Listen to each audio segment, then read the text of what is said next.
দাঁড়িয়েছি দীঘায়, যেখানে জগন্নাথ ধামকে নিয়ে কার্যত রাজনীতি তরজা। লোকসভা ভোটের আগেই এই নিয়ে কার্যত পুরী ধাম না জগন্নাথ ধাম দীঘার এই নিয়ে কার্যত তরজা শুরু হয়েছিল।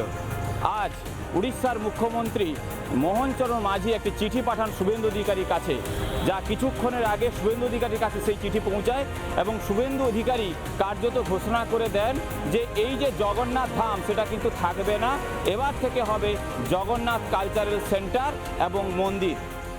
अनंत काल से सनातन का जो सम्मान करते हैं और सनातन की जो परंपरा है उसमें केवल 4 धाम ही हैं।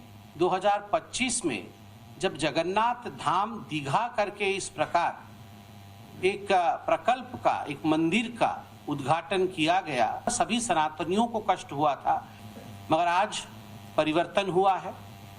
जो सरकार आई है वो सनातन का सम्मान करती है और इस कारण से पुनः मोहन चरण मांझी जी ने एक चिट्ठी लिखा है और वो चिट्ठी लेके मैं आया हूँ।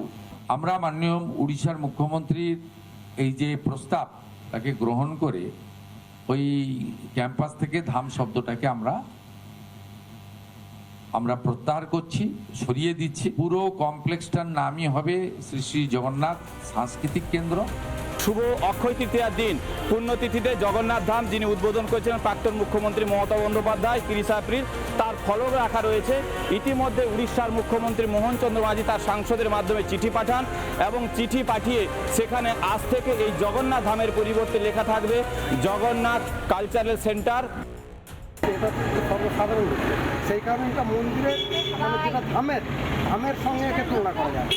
সর্বসাধারণের যেমন হয় সেরকম মানে জিনিস মন্দির বলা যায়, পুজো হোক, কিন্তু ধামের সঙ্গে তুলনা করা যায়। এটা পুরী ধাম এর সঙ্গে মেলাতে পারছেন না। অনেকেই মনে করছেন যে যেহেতু সরকারি সম্পত্তি তাকে সেই মর্যাদা দিয়ে এবং সরকার বর্তমান যেটা মর্যাদা দিচ্ছে তার মর্যাদা রক্ষা করে এখানে মন্দির বা চলুক, এটাই তারা দাবি করছে। পূর্ব দীঘা থেকে বিশ্বত পণ্ডা, রিপাবলিক বাংলা। নানা ধরনের কন্টেন্ট দেখার জন্য লাইক করুন, শেয়ার করুন আমাদের ফেসবুক পেজ, সাবস্ক্রাইব করুন আমাদের ইউটিউব চ্যানেল। পাশাপাশি অন্যান্য ব্রেকিং নিউজের জন্য অবশ্যই চোখ রাখুন রিপাবলিক বাংলায়।